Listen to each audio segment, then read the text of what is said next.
오늘은 한국과 트럼프의 궁합이 안 맞는 것 같다 하는 말씀을 한번 드리고자 합니다. 들어가기 전에 바이든이 대통령 당선인으로서 공식적으로 확인된 그 후과일 수도 있겠습니다만 트럼프에 대한 비난도 조금 커지고 있습니다. 코로나19로 인해서 미국의 일일 사망자가 3,000명이 넘는데 거기에 대해서는 별 대응을 하지 않고 연일 선거 부정에 대해서만 이야기한다고 그럽니다. 아메리카 퍼스트 대신에 트럼프 퍼스트라는 말도 생기고요. 또 이미 오래전부터 공화당원 중에서도 트럼프를 더욱 추종하는 사람들을 트럼플리컨이라고 부르기도 했습니다. 잘 아시겠지만 국방장관, 법무장관을 보복성으로 해임을 했고 대통령직을 마치기 전에 다양한 사람들한테 사면을 하려는 계획을 갖고 있는 것 같습니다. 서로가 자기를 사면 리스트에 넣어두려고 청탁을 하고 있다고 합니다. 또 잘 아시겠지만 상당한 그 정치 자금을 모으고 있는 것 같습니다. 조지아 상원 투표를 지원한다는 명분으로 모았는데 아직 지원한 돈은 없다고 합니다. 그리고 그 돈을 75%는 트럼프가 쓸 수 있도록 해놨다고 합니다. 그래서 75%는 트럼프 지원단체인 세이브 아메리카로 들어가게 되어 있습니다. 한 일주일 전에 제가 듣기로 한 2억 달러 모았다고 그랬으니까 지금은 더욱더 많아졌을 것 같습니다. 미 대선과 관련해서 가장 중요한 사항은 미 상원 다수당 대표 공화당원이죠. 미치 맥코넬이 바이든을 대통령 당선인으로 보면서 축하했다는 사실입니다.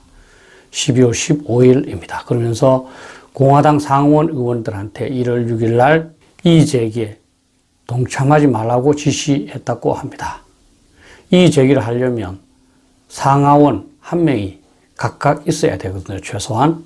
간단하게 미 대선에 대해서 말씀을 드렸고 다음에는 제가 밥 우드워드 여러분들 아시죠? 워싱턴 포스트의 기자입니다. 그 사람이 쓴 분노, 레이지에 나타나 있는 한국과 트럼프의 관계를 한번 말씀드려 보겠습니다.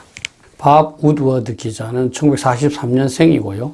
워싱턴 포스트 기자였는데 기자 2년 차에 1972년이죠. 워터게이트 특종을 보도해서 일약 유명해집니다. 그 후에 기자로서 적극적으로 활동을 하면서 저술 활동도 활발히 해서 19권 중에서 13권이 베스트셀러에 들어갔습니다.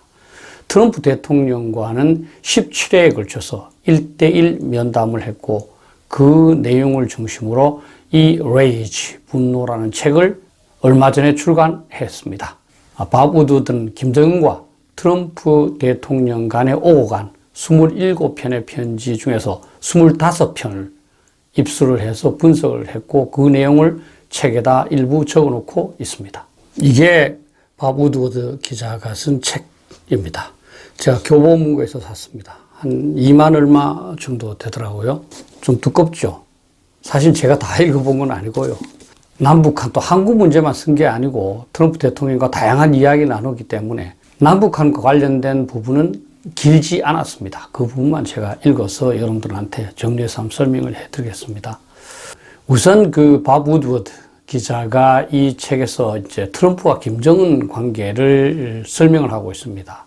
그 설명 내용이 뭐냐면 김정은과 트럼프와 김정은은 원탁의 기사들 사이에서 교환되었던 개인적 충성맹세, personal fealty라고 그러더라고요. 그 충성맹세에 해당될 정도로 돈독한 관계로 평가된다 이렇게 말하고 있습니다. 오고 간 편지 내용 수준을 보면요. 그렇다는 겁니다.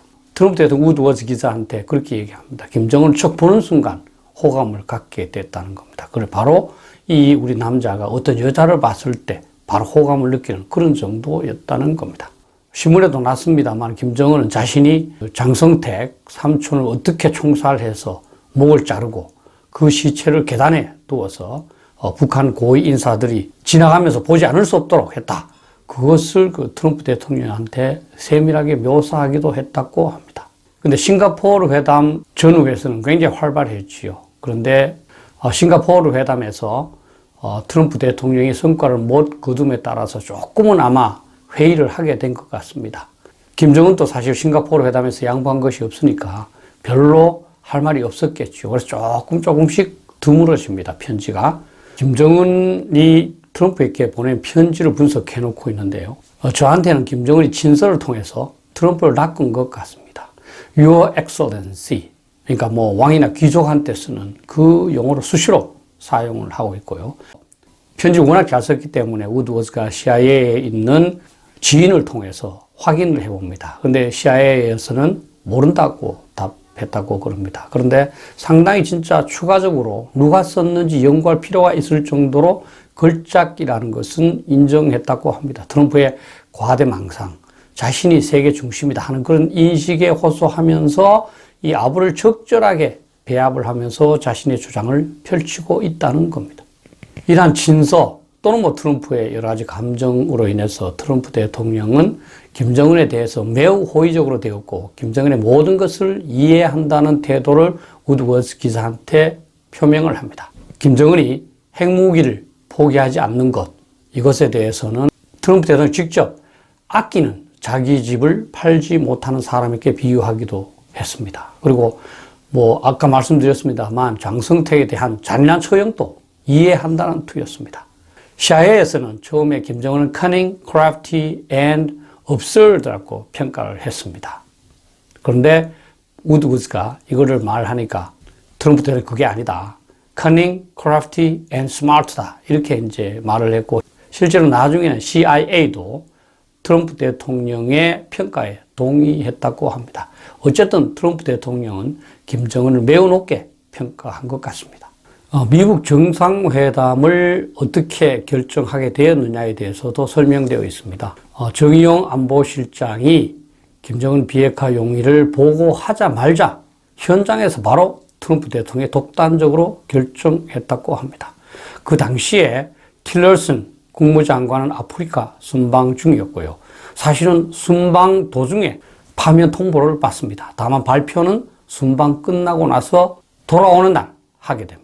그리고 폼페이오 중앙정보부장도 그 자리에 없었습니다. 유일하게 당시 국가안보보좌관이었던 맥메스터, 여러분들 아시죠? 삼성 장군이었습니다. 맥메스터가 배석했는데 김정은을 믿을 수 없다 이렇게 조언을 했다고 그럽니다. 그러나 트럼프 대통령 무시하고 미국 정상회담을 하기로 결정했습니다. 아마 자신의 협상수를 과신하였을 뿐만 아니라 국제정치에 대해서 그다지 이해가 없었던 그런 이유에서 우리가 보기에는 조금 성급한 그런 그 판단을 내렸지 않았나 이렇게 생각합니다. 2018년 6월 12일 싱가포르 회담이 개최됐죠. 여기에 대해서도 트럼프가 어떻게 느꼈는지를 솔직하게 우드워즈 기자한테 얘기합니다. 당시 트럼프 대통령이 가장 자랑한 것이 언론이 주목했다는 사실이었습니다. 수백 대의 카메라 세례를 받은 것을 자랑했다고 합니다. 영어로 이렇게 말했다고 합니다. I think I've seen more cameras than any human beings in history. 이미 알고 있기도 합니다만 매티스 국방장관과는 전혀 상의 없이 한미연합훈련 취소를 싱가포르 회담장에서 결정했다는 사실도 포함되어 있습니다. 당시 회담장에서 김정은은 디뉴클리제이션을 확실히 하겠다 이렇게 반복적으로 약속을 합니다. 그런데 우리 모두는 알지만은 김정은은 자신의 비핵화가 아니라 미국의 핵우산과 주한미군 철수를 전제로 하는 조선반도 비핵화를 염두에 두고 있었습니다. 그러나 트럼프 대통령은 그것이 북한의 비핵화를 의미하는 것으로 알고 철석같이 믿었다고 합니다. 트럼프 대통령과 같은 이 아마추어 지도자의 치기에 우리 한국과 같은 약소국의 운명이 흔들리는 조금은 참담한 그런 상황이 된 것 같습니다. 하노이 회담에 대해서도 우드워즈 기자는 설명을 하고 있습니다. 트럼프 대통령은 일부 경제 제재는 해제할 의사를 갖고 있었다고 합니다. 그런데 트럼프 대통령이 2019년 2월 27일 만나자마자 김정은이 핵무기를 폐기할 의사가 없구나 하는 것을 알았다고 그럽니다. 다행히 하노이 회담에서는 트럼프 대통령이 독단으로 하지 않고 참모들의 이 사전 보고를 다 받았고요. 사실은 볼튼의 회고록에 의하면 하노이 가기 전에 결렬을 생각하고 갔다고 합니다. 그래서인지 트럼프 대통령은 회담장에서 미국이 파악하고 있는 5개의 핵시설이 있다. 그것을 다 폐기해라. 이렇게 말했다고 그럽니다. 그런데 김정은은 영변 핵시설 하나만 폐기하겠다. 그렇게 이제 대응했다고 그럽니다. 특히 김정은은 영변 핵시설이 가장 크다. 이렇게 강조하니까 트럼프 대통령은 가장 크지만 가장 노후화된 거 아니냐. 이렇게 맞받았다고 합니다. 트럼프 대통령은 결례를 마음에 두고 갔지만 역시 김정은은 핵무기를 폐기할 준비가 안 되었구나 이렇게 생각하고 결렬시켰다고 합니다. 판문점 회동에 대해서도 대화를 나눴습니다. 언론에는 트럼프 대통령이 동경에서 트윗을 보냈다고 되어 있는데요. 우드워즈 기자의 설명에 의하면 싱가포르 1주년인 6월 12일 날 트럼프가 친서를 보냅니다. 그래서 김정은과 두 사람이 다시 한번 만나자 이렇게 제의를 했다고 그럽니다. 그리고 이제 6월 29일 날 트위터로 판문점에서 만날 것을 다시 한번 보내고요. 그러면서 그 내용 중에 뭐 특별히 논의하고 싶은 의제는 없다. 그냥 한번 만나자. 이렇게 얘기한 것 같습니다. 그래서 I have no specific agenda for our meeting. 만났을 때도 여러분들 기억하시겠지만 완전히 세계 언론의 주목을 받았습니다. 그것을 트럼프는 무지무지 좋아했던 것 같습니다. 그래서 당시 두 사람이 만난 사진을 김정은한테 대거 트럼프 대통령이 보내기도 했고요. 또 우드워즈한테 그 당시에 사진을 보이면서 미국 대통령으로서 처음으로 군사 분계선을 넘었다는 것을 자랑했다고 그럽니다. 사실 우드워즈 기자의 기록을 보면 트럼프 대통령은 북한의 비핵화라든지 한국의 안전에 대해서는 별로 관심이 없었던 것 같습니다. 한국에 대한 인식도 포함되어 있습니다. 한국에 대해서는 굉장히 못마땅하게 생각하는 것 같습니다. 그대로 한번 읽어보겠습니다. I always ask the one question. Why are we defending South Korea? 우리가 왜 한국을 지켜주냐? 미국은 북한으로부터 한국을 보호해 주는데 한국은 미국의 TV와 선박 등을 팔아서 돈을 번다. 한국 방어를 위해서 미국은 매년 100억 달러를 사용한다. 그런 이야기를 했다고 합니다. 신문에도 났습니다만 더욱 참담한 내용은 We are allowing you to exist. 그러니까 미국이 허용하기 때문에 한국이 존재한다는 겁니다. 다시 말하면 미국이 방어해주지 않으면 한국은 바로 북한에게 정복당한다는 거죠. 북한이 핵무기까지 개발했기 때문에 현실 그런 점도 없지 않습니다만 사실은 저런 말을 국가 지도자가 그리고 결정적인 얘기를 합니다. 한반도에서 전쟁이 일어나든 뭐 한국이 어떻게 되든 Why do we care? 왜 우리가 거기에 신경을 쓰냐? We are 8,500 miles away.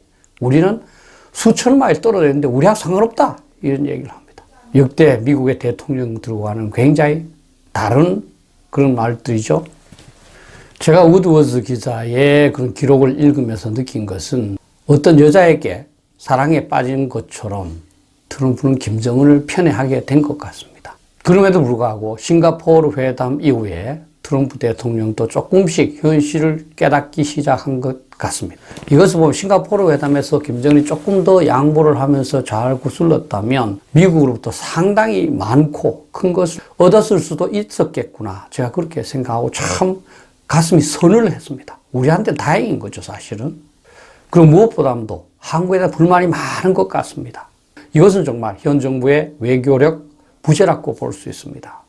사실 트럼프 대통령을 파악을 해서 잘 해야죠. 일본의 아베 총리가 아마 그래서 그렇게 노력한 것 같습니다. 앞에서도 말씀드렸습니다만 트럼프 대통령의 김정은 편애가 최악의 상황으로 작용할 가능성도 저는 없지 않았다고 봅니다. 최악의 상황은 뭐겠습니까? 사실은 북한이 침공했을 때 트럼프 대통령이 개입하지 않겠다 결심해버리면 끝나는 겁니다. 트럼프 대통령이 특이한 거는 맞습니다.